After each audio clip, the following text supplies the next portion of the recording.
ensina-me os teus caminhos, ensina-me,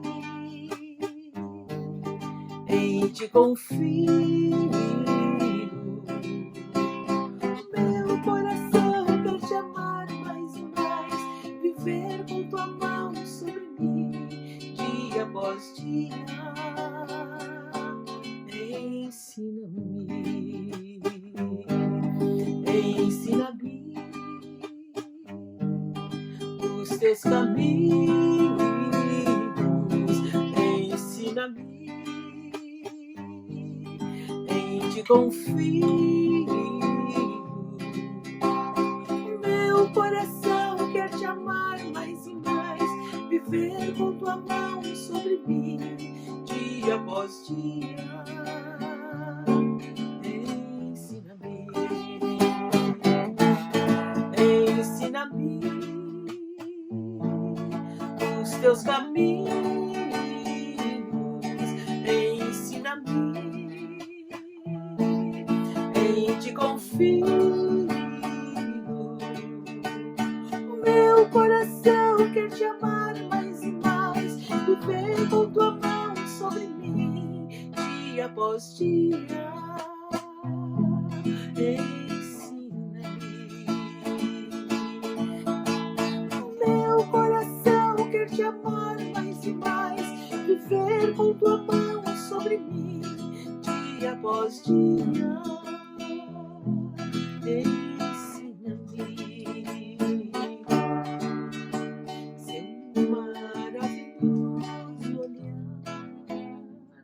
Seu maravilhoso olhar transformou meu ser, todo meu viver.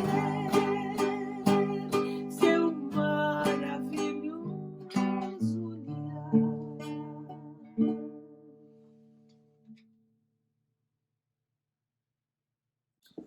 Olá, boa noite, tudo bem? Bem-vindo a mais um estudo bíblico virtual. Prazer estar com você nesta noite. Muito obrigado por abrir a sua casa ou o lugar onde você está para podermos entrar com a palavra de Deus. Peço que você pegue sua Bíblia. Vamos orar, então procederemos ao estudo da palavra de Deus. Pai, muito obrigado pela oportunidade de agora estudarmos tua palavra. Fala conosco, Senhor, por tua palavra que vive e eficaz e aplica às nossas vidas pelo teu Espírito Santo. Em nome de Jesus. Amém. Amém. Estamos de volta ao livro de 1 Samuel.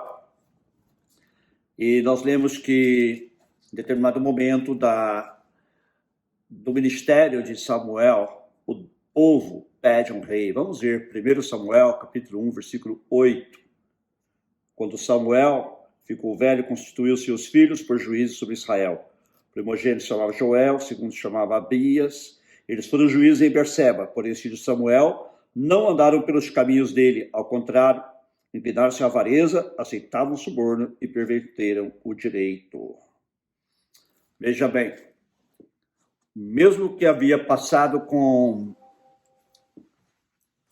Eli, agora acontece com Samuel. Samuel chega à sua velhice, ele constitui seus filhos como juízes, mas seus filhos eram corruptos, eles corromperam o direito, eles corromperam o que era certo, eles corromperam o seu ministério. O fato de um pai ser abençoado, o ministério, ser um homem de Deus, não significa automaticamente que seus filhos também o serão. Cada decisão que tomamos diante de Deus é individual. E como diz a Bíblia, cada um de nós prestará contas de si mesmo a Deus. A responsabilidade é individual. Os filhos de Samuel não andaram nos seus caminhos. Os filhos de Samuel não andaram conforme seu pai lhes havia ensinado. E por isso, quando chega a sua velhice, o povo não aceita os filhos de Israel, os filhos de Samuel como juízes em Israel. Gente, isso aqui mais uma vez mostra também aquela questão da maldição de família, não é? Que muita gente se deixa às vezes apegar. Eu acredito que pode existir sim maldição de família, mas na vida do ímpio, não na vida do servo de Deus. sabe de Deus, ele liberta. A Bíblia diz que Jesus nos libertou da maldição lá na cruz. Mas você vê aqui algo reverso até. O filho de Deus que persevera nos seus caminhos não passa automaticamente a sua comunhão com Deus para seus filhos. Alguém já disse várias vezes, isso já se disse, que Deus não tem netos, Deus só tem filhos. Cada geração tem que buscar ao Senhor. Cada geração tem que renovar seu compromisso com Deus. E nós vemos aqui que os filhos de Samuel não tinham compromisso com Deus. Por isso, veja o que acontece. No versículo 4. Então todos os anciãos de Israel se congregaram e foram falar com Samuel em Ramá. Eles disseram: veja, você está ficando velho, seus filhos não andam pelos seus caminhos. Por isso queremos agora que você nos constitua um rei, para que nos governe como acontece em todas as nações. Mas Samuel não gostou desta palavra, porque disseram: dê-nos um rei para que nos governe.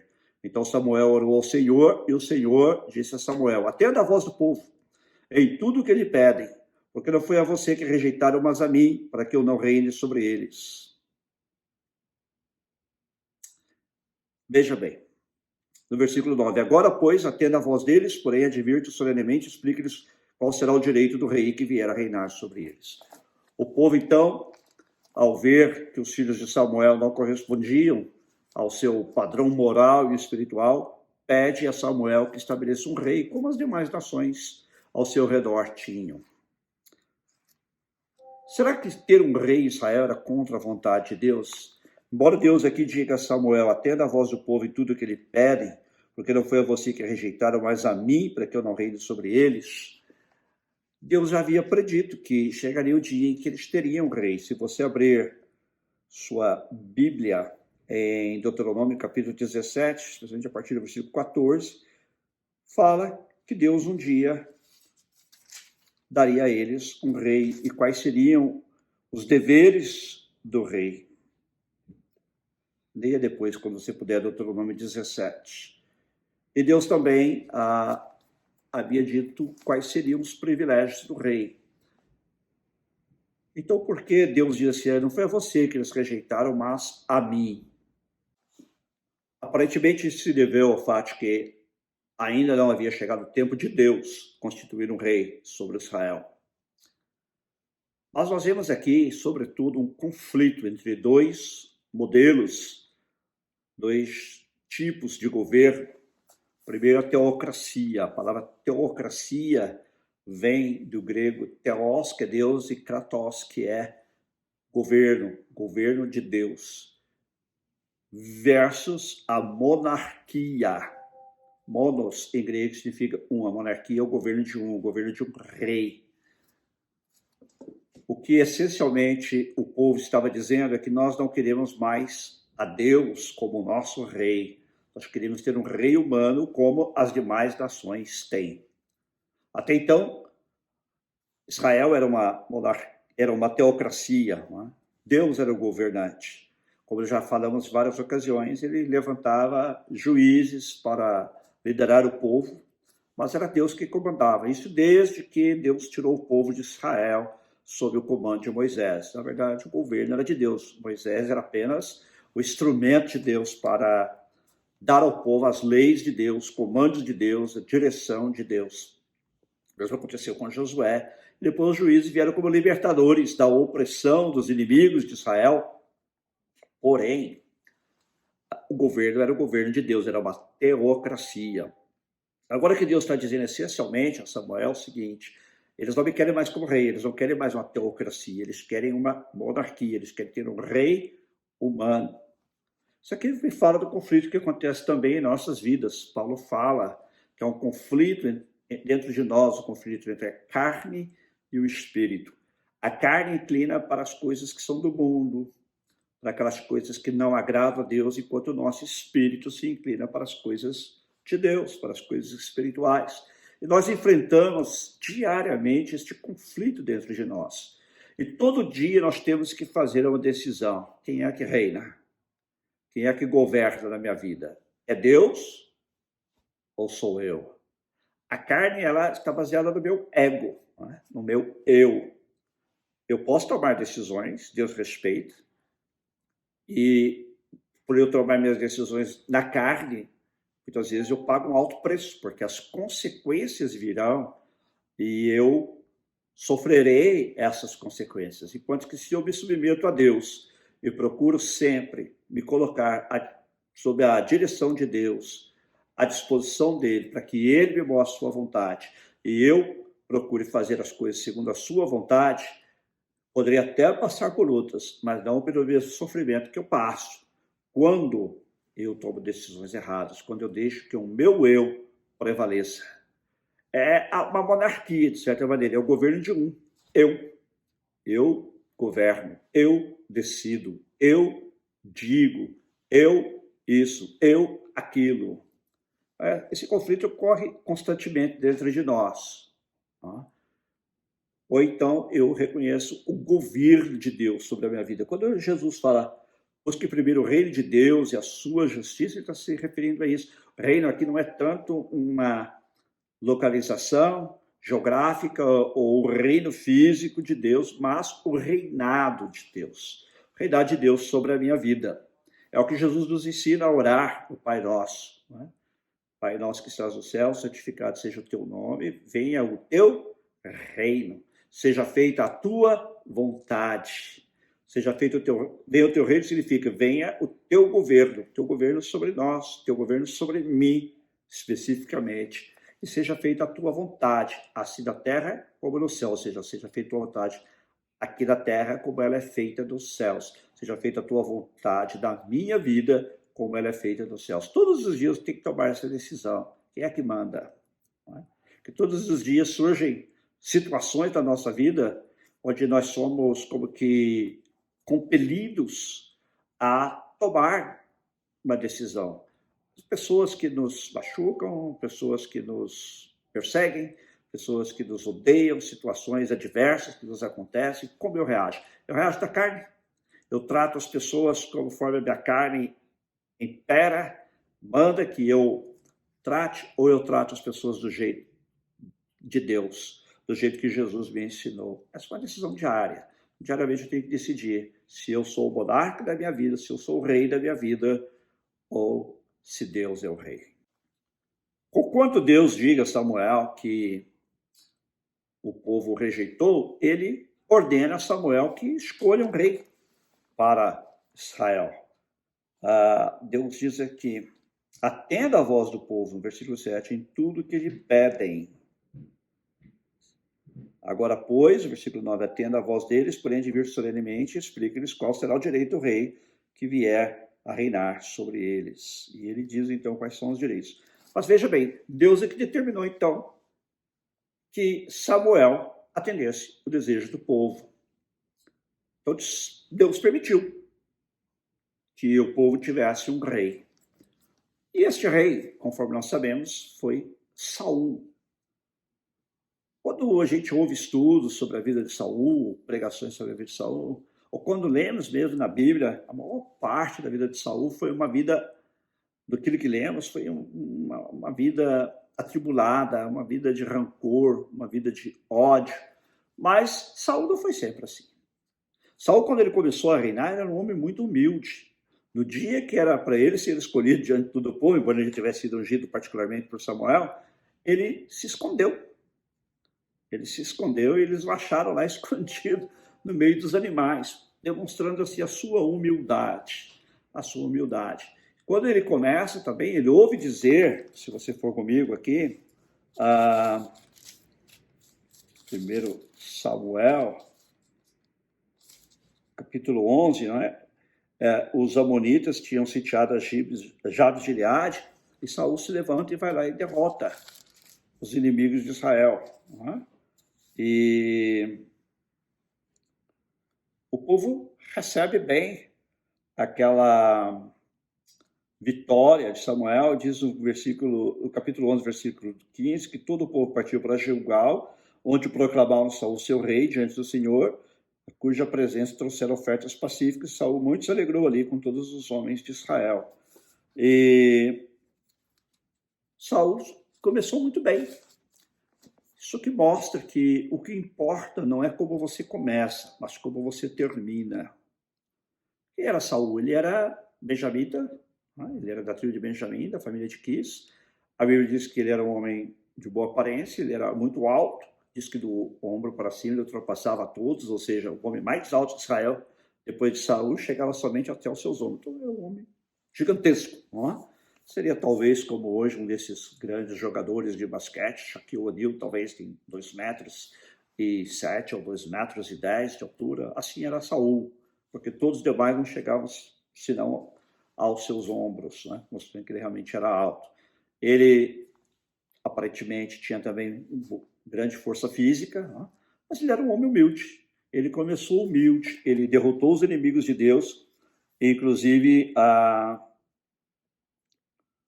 ele, quando instado a se vingar, porque alguns dos israelitas não tinham participado da batalha, ele disse, não, hoje é dia de celebração, hoje é dia de alegria, não vamos nos vingar de ninguém, mostrando que ele tinha um bom coração, não é? Ele tinha um bom coração. Saul também havia recebido o Espírito Santo, não é? Quando ele se encontrou com os profetas, para inclusive cumprir a palavra que Deus tinha dito a Samuel, e ele recebeu o Espírito Santo e começou a profetizar. Inclusive todos que já o conheciam, vendo que ele profetizava como os profetas, perguntavam uns aos outros, que é isso que aconteceu com o filho de Quis? Está também Saul entre os profetas? E por isso é que surgiu esse provérbio. Está também Saul entre os profetas? Então veja bem, Saul começou muito bem. Do ponto de vista físico, um homem belo, alto, forte, seu caráter muito bom, humilde, bom coração, perdoador e até profetizou. Então, muita gente começa assim também. Né? A gente começa o seu ministério assim. Começa bem, sendo usado por Deus, mas em algum momento da sua vida a vaidade sobe ao seu coração, sobe a sua cabeça, e a pessoa começa a se achar o tal. E aí mora o perigo. Quando você achar que você é o tal, ou que você é o único que Deus usa, ou tem que ser do seu jeito, aí mora o perigo. A Bíblia diz que o orgulho ou a altivez de espírito precede a queda, precede a ruína. A soberba precede a queda. Gente, isso é muito perigoso, muito perigoso. E quantas pessoas há que começaram muito bem no serviço a Deus e terminaram mal? Isso não é verdade só com respeito ao ministério, mas também em outras áreas das nossas vidas, né? O livro de Provérbios não foi escrito necessariamente para pessoas que estavam no ministério, mas ele já advertia para este perigo, né? Provérbios 18:12, antes da ruína, o coração humano se gaba, mas a humildade precede a honra. Antes da ruína, o coração humano se gaba. Este é o grande perigo.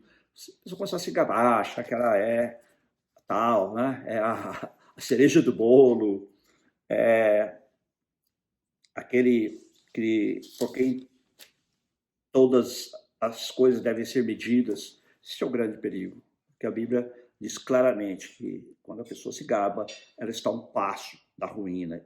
E como eu estava dizendo, quantas pessoas aqui começaram muito bem? Deixa eu trazer agora, especialmente para o ministério. Não só o ministério pastoral, qualquer tipo de ministério. A pessoa começa muito bem, era usado por Deus, era usado como pregador, era usado como evangelista, era usado como conselheiro, como pastor local, como um preletor. Mas aquilo, em certo momento, a pessoa cruzou, parece uma linha, tá? Entre a humildade, a dependência de Deus e o achar-se prepotente, que ela era capaz de fazer as coisas, ela podia fazer as coisas com seu próprio poder, com sua própria inteligência, com os seus próprios recursos. É claro que nós devemos usar a nossa inteligência, é claro que nós devemos usar os nossos recursos que Deus mesmo nos deu, mas sempre sob a dependência de Deus, sempre sob o poder do Espírito Santo. E aí o que acontece? A pessoa cruza uma linha e ela acaba se afastando de Deus. Ela pode continuar ministrando, ela pode continuar sendo até usada por Deus, como Saul, durante tempos. Ele ainda foi usado por Deus. É como uma advertência que Deus está dando, é um tempo para que pessoas se arrependam. Lá em Apocalipse fala até daquela mulher, Jezabel, e daqueles que se envolveram com ela. Eu dei-lhe tempo para que se arrependesse. Deus dá um tempo para a pessoa se arrepender. Aí chega uma hora que Deus diz, agora chega, meu filho, eu já estei com você, já trabalhei com você. Ou minha filha, já trabalhei com você, já estei, você não quer me ouvir, agora você está por conta própria. Eu sempre costumo dizer que você está sob a bênção de Deus, é como se você estivesse sob um guarda-chuva. Está chovendo, mas você está debaixo do guarda-chuva, você está protegido. Mas à medida que você sai de debaixo do guarda-chuva, você se molha. Assim é, quando você sai debaixo da dependência de Deus, você se molha, você fica exposto. E aí pode acontecer muitas coisas. Quantas pessoas têm tido quedas espirituais terríveis, que causam escândalo para o evangelho, causam escândalo para a igreja, causam escândalo aos que são de fora. E isso se repete com muita frequência. Não é? Isso se repete com muita frequência, infelizmente. Infelizmente. A Bíblia diz aqui em Provérbios 27, 12, o prudente vê o mal e se esconde, mas os ingênuos seguem em frente e sofrem as consequências. O Espírito Santo nos mostra. Ele começa a acender aquela luzinha amarela lá dentro de você, né? É como se fosse um semáforo. Não está tudo bem, luz verde, mas quando ele começa a acender a luz amarela, e aquela luz começa a piscar, significa atenção, atenção, alguma coisa está errada. Aqui diz então que o prudente ele vê o mal e se esconde, ou seja, ele procura se refugiar em Deus. Mas os ingênuos seguem em frente, são consequências. Aqueles que não levam em consideração que o seu ministério não pode ser realizado à parte da unção de Deus, à parte da submissão a Deus, da sujeição a Deus, e continuam insistindo e acabam colhendo frutos terríveis, acabam colhendo frutos amargos na sua vida. E muitas vezes não só o seu ministério se desintegra, como também o seu casamento se desintegra. Se é pastor de uma igreja, muitas vezes a igreja se desintegra. Se está em algum outro ministério também, aquelas pessoas que são seus discípulos ou seus seguidores se desintegram, muitos deixam o evangelho, muitos se afastam do evangelho. Há não só o perigo deste desastre moral, né, mas há também o perigo do desastre espiritual. Alguns nem deixam a igreja, mas eles se enveredam por um caminho, por exemplo, da heresia. Quantos pastores, quantos líderes há que foram grandemente usados por Deus e que depois enveredaram por heresias? Hoje, tanto aqui nos Estados Unidos como no Brasil, e é claro, em muitas partes do mundo, há pastores e pregadores que foram grandemente usados por Deus no passado, mas por se ensoberbecerem, achar que sabiam mais até do que a própria Bíblia, começaram a enveredar por caminhos tortuosos na sua mente, na sua teologia. Muitos deles eram pregadores conservadores, fiéis à palavra de Deus, se tornaram pregadores liberais, que já não acreditam que a Bíblia é a palavra de Deus, que acham que sua sabedoria, sua maneira de entender se sobrepõe ao que os textos bíblicos dizem. E estas pessoas correm grande perigo, não só porque elas estão enveredando para o caminho errado, mas porque, por serem líderes, acabam levando muitos outros consigo. Quando a pessoa fracassa moralmente, seu ministério normalmente se desintegra, e como eu disse, muitas pessoas acabam se desintegrando também, mas o resultado negativo é normalmente menor na vida de outras pessoas, enquanto que quando a pessoa se desvia doutrinariamente, quando ela envereda pelo caminho do liberalismo teológico, passa a achar que a Bíblia não é a palavra de Deus, ou que conceitos humanistas, filosóficos são mais importantes, estão acima do que a Bíblia diz, ou que seus próprios conceitos são superiores ao que a Bíblia diz, não só elas se desviam, mas elas levam muitas pessoas a se desviarem. Quantas pessoas há hoje que estão em igrejas lideradas por pastores, pregadores assim, que também estão se desviando por não terem um discernimento, por não terem a capacidade de analisar a Bíblia por si mesmas e verem que seu líder, seu pastor, está se enveredando por este caminho, elas também enveredam e são enredadas, são levadas. É desses que Jesus fala, né? Que são como aqueles fariseus, guias cegos de cegos, porque eles são cegos e estão levando outros também à cegueira espiritual. E Jesus faz, eles são filhos do inferno e faz os outros 2 vezes mais filhos do inferno. Isso é um grande perigo. Isso, infelizmente, acontece com mais frequência do que nós gostaríamos de admitir. E a Bíblia diz que nos últimos dias muitos darão ouvidos à doutrina de demônios e também a doutrinas de homens. Né? Paulo já falava sobre isso lá em Atos, capítulo 28, também lá em Timóteo, né? Que muitos acabariam dando ouvidos a esse tipo de doutrinas e se afastariam da palavra de Deus. Alguns, quando entram por doutrinas demoníacas, o povo percebe e pula fora. Mas quando as doutrinas são humanas, elas normalmente são mais subreptícias, não é? A pessoa, o líder, o pregador, ele entra nessas doutrinas de maneira mais cuidadosa, e ela, normalmente, esse líder, digo ela, ele, né? Esse líder, ele normalmente não abre logo de uma vez o leque, ensinando suas heresias, mas ele vai aos poucos. Ele vai abrindo aos poucos, e com isso vai levando também aos poucos as pessoas a enveredarem por este caminho. Em 2 Timóteo 4, 3, Paulo diz: pois virá o tempo em que não suportarão a sã doutrina, pelo contrário, se rodearão de mestres segundo as suas próprias cobiças, como que sentindo coceira nos ouvidos. Eles se recusarão a dar ouvidos à verdade, entregando-se às fábulas. Veja bem, aqui não se trata de doutrina de demônios, mas homens que são levados pelas suas próprias cobiças. Cobiça é ambição desmedida, não é? E não é só cobiça de dinheiro, é cobiça de posição, de status, de se achar o tal, se achar acima da média, de se achar melhor que os teólogos, né? Que os outros teólogos, melhor que os outros pregadores, achar que só ele ou só ela tem a verdade. E diz aqui que muitos não suportarão a sã doutrina e se deixarão levar por estes mestres, né? Como que sentido coceira nos ouvidos, como se houvesse alguma coisa nos ouvidos que tape os seus ouvidos e eles não conseguem ouvir a verdade. Mas o conselho de Paulo para Timóteo é: mas você seja sóbrio em todas as coisas, suporte as aflições, faça o trabalho de evangelista, cumpra plenamente o seu ministério. Então Paulo está dizendo a Timóteo o seguinte: você seja sóbrio em todas as coisas, seja sóbrio aqui no sentido de seja fiel às escrituras, suporte as aflições, porque virão aflições, virão tentações no ministério de você fazer aquilo que é contrário à palavra de Deus. Faça o trabalho de evangelista, nunca perca o amor pelas almas, de anunciar o evangelho àqueles que não conhecem, e cumpra plenamente o seu ministério. Desenvolva o seu ministério, seja fiel nele até o fim, é o que Paulo está dizendo. Eu me referi agora há pouco a Atos, capítulo 28, na verdade, Atos, capítulo 20.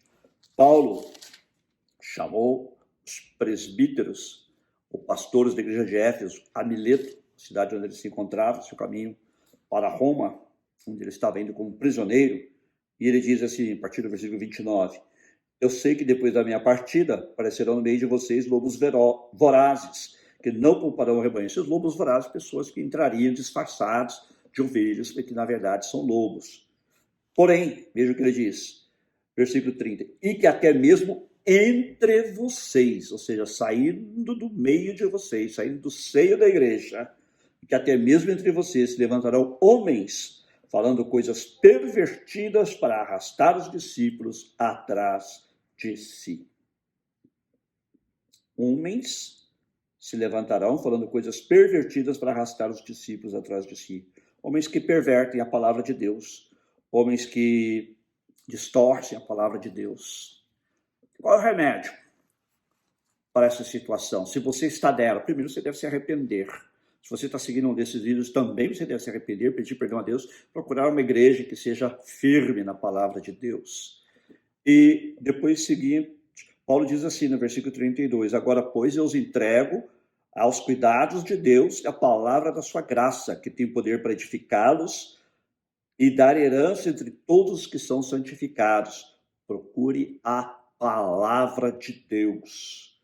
Eu os entrego aos cuidados de Deus, peça perdão ao Senhor, entregue-se a Ele, e a palavra da sua graça. A palavra, gente. Voltemos à palavra, que tem poder para edificá-los e dar herança entre todos que são santificados. É na palavra que nós devemos buscar a verdade. Ela é a verdade. Jesus, quando orava pelos discípulos, diz assim: Pai, santifica-os na verdade. A tua palavra é a verdade. João 17.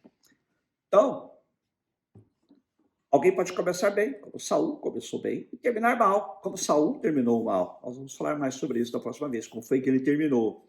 Inclusive, vamos fazer aqui um estudo, uma avaliação da sessão espírita da qual Saul participou. Se Deus permitir, já faremos isso na semana que vem.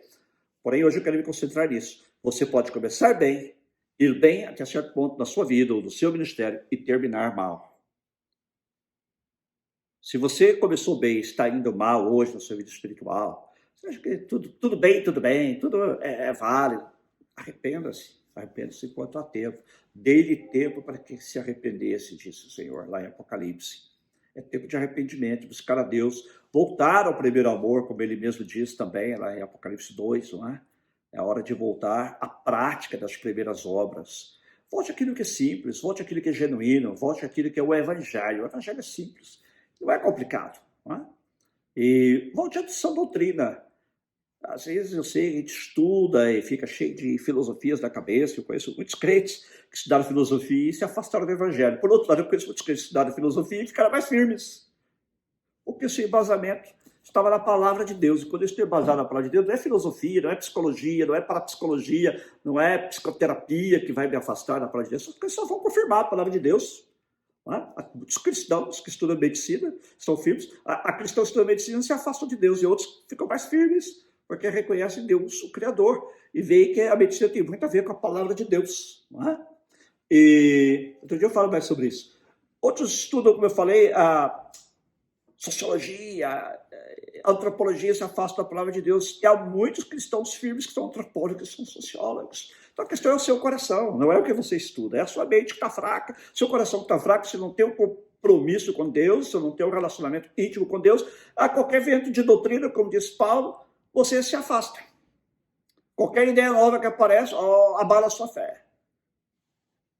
Eu fiz 2 faculdades, pela graça de Deus, sobrevivi, se eu posso dizer assim, não é? Eu me afastei do Evangelho. Não que eu nunca tive crise. Aliás, parece que foi Spurgeon, né? O grande pregador do século XIX, que era o príncipe dos pregadores, que diz: se você não tem crise, tem alguma coisa errada com a sua fé. Então, há momentos que temos crise da nossa fé, mas isso não é o suficiente para nos abalar, nos afastar do Evangelho. Tá bem? Quanto mais eu estudo, mais eu admiro, mais eu amo a palavra de Deus. Eu fiz 2 faculdades, fiz mestrado, estudei doutorado, e isso não me afastou de Deus. Ao contrário, essas coisas contribuem para que eu ame mais.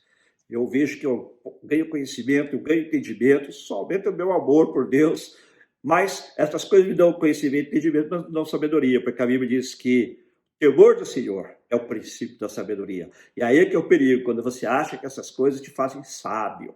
Tá? Quando você acha que essas coisas te fazem sábio. Agora eu sou sábio porque estudei isso, eu estudei aquilo, eu estudei Karl Marx, eu estudei Freud, eu estudei isso,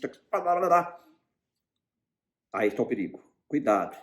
Volte à simplicidade do Evangelho. Volte a reconhecer Jesus como seu Senhor e Salvador. Volte a reconhecer a palavra de Deus como seu único guia, sua única regra de fé e conduta. Deus te abençoe grandemente. Espero que esta noite você faça uma decisão de ser fiel e nunca se deixar desviar. E se você está abalado na sua fé, de voltar hoje ao Senhor. Se você se desviou, entrou para o caminho desses mestres humanos, volte à palavra de Deus hoje. Eu gostaria de orar com você agora. E se você deseja voltar ao Senhor, faça comigo esta oração. Senhor Jesus, eu quero voltar ao primeiro amor e quero permanecer nele. E, Senhor, se hoje estou no primeiro amor, eu não quero jamais me afastar dele.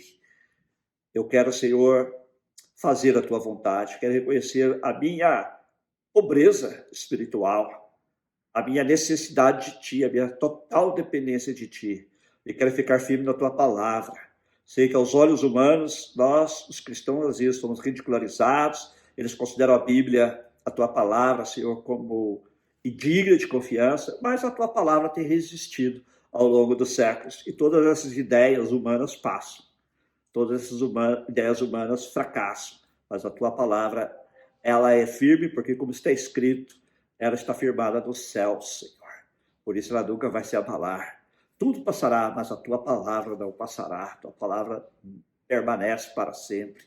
E, Senhor, eu oro por todos aqueles que estão firmes para que permaneçam firmes, para que continuem te servindo, especialmente para aqueles que estão estudando na área das ciências humanas, ciências políticas, ciências sociais, para que eles não abalem a sua fé, para que eles permaneçam firmes. Eu oro por aqueles, Senhor, que por acaso já têm tido a sua fé abalada por essas coisas, porque eles vejam que essas são tentativas humanas de explicar o mundo, mas todas elas são falhas, nenhuma delas se compara nem de longe à tua palavra. Até hoje, Senhor, não encontrei nenhum mestre, nenhum autor que pudesse superar a tua palavra, porque não existe. A tua palavra é infalível, Senhor. Eu oro também por aqueles líderes, sejam líderes pastores, pregadores, conselheiros, professores de escola dominical, líderes de jovens, pastores de jovens, que estejam enveredando por este caminho do liberalismo teológico, que não acreditam na tua palavra, colocam filosofias antes da tua palavra. Senhor, tem misericórdia, alcance esses corações nesta noite, leva-os ao arrependimento, Espírito Santo, e que eles possam reconhecer onde estão, se humilhar diante de ti, pedir perdão, e restaura-os, Pai, perdoa-os e restaura-os, Senhor, e firma-os de novo na tua palavra. E aqueles também que estão se deixando levar por tais líderes, fala aos seus corações nesta noite, que eles possam se voltar para a simplicidade da tua palavra, e também da mesma maneira se humilhar, pedir perdão, perdoa-os, Pai, restaura-os a comunhão contigo, que eles possam procurar igrejas e líderes fortes na tua palavra, onde possam te servir de todo o seu coração, em nome de Jesus. Amém. E se você quer, porque está fraco na fé, se fortalecer no Senhor nesta noite, tomar uma decisão neste momento de se fortalecer no Senhor, eu quero orar com você especificamente. Você também que ainda não aceitou a Jesus, ou até que já tomou essa decisão de ter Jesus como seu Senhor Salvador, mas está fraco na fé, ou se afastou, ou se desviou por algum motivo. Faça comigo agora, essa oração simples, breve. Diga assim: Senhor Jesus, eu reconheço que estou fraco, que me afastei de ti por causa dos meus pecados, por me deixar levar pelo meu coração, ou por ideias, filosofias, ideologias contrárias à tua palavra. Senhor Jesus, me perdoa os meus pecados, me purifica de todos eles com teu sangue e me restaura a comunhão contigo.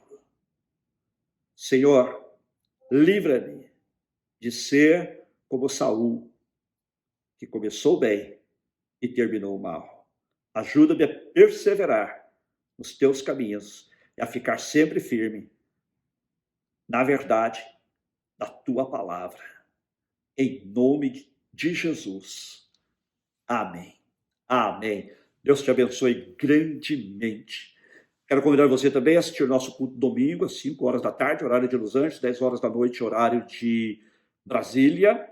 Terça-feira também estaremos com a nossa célula virtual, 7h30 da noite. Quinta-feira voltamos aqui com o estudo bíblico virtual, também 7h30 da noite. Estes dois horários, 7h30, aqui em Los Angeles e Brasília, 00:30. Poxa, é muito tarde. Não se preocupe, fica gravado no YouTube, fica gravado também aí no Facebook e também vai para os nossos podcasts. Assista, abençoe também alguém compartilhando este vídeo, compartilhando a palavra de Deus com seus amigos, seus familiares, seus irmãos da fé. Se você sabe de alguém que está fraco da fé, que começou bem como Saul e hoje está enfraquecido, passe esta mensagem para esta pessoa. Deus te abençoe grandemente.